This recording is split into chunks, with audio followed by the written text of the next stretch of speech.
नमस्ते योद्धाओं। व्यवसाय शुरू करना तो बस एक पहला कदम है। क्या आप जानते हैं व्यवसाय में असली चुनौती क्या होती है? असली चुनौती होती है मुश्किलों का सामना करके निरंतर व्यवसाय में लगे रहना। 6 महीने पहले राधा और बबीता दोनों ने ही लीप 300 से मिली धनराशि से अपना व्यवसाय शुरू किया। राधा ने चूड़ी कटलरी की घूमती हुई दुकान खोली और बबीता ने सिलाई का व्यवसाय शुरू किया।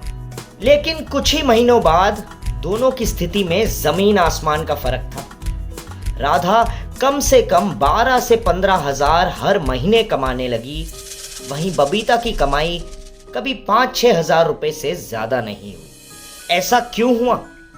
इसका जवाब छुपा है राधा की निरंतरता और अनुशासन में। निरंतर व्यापार तभी होगा विकास।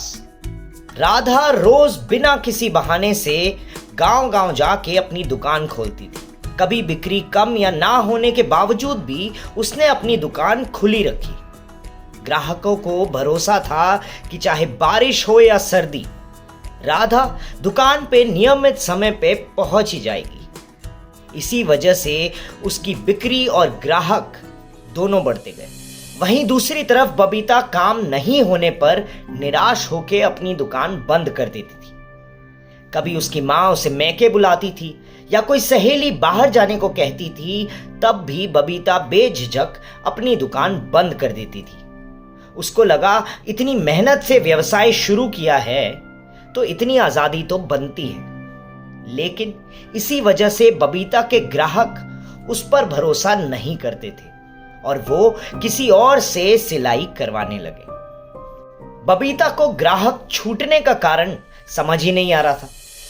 लेकिन एक दिन बबीता ने 2 लोगों को राधा के बारे में बात करते हुए सुना।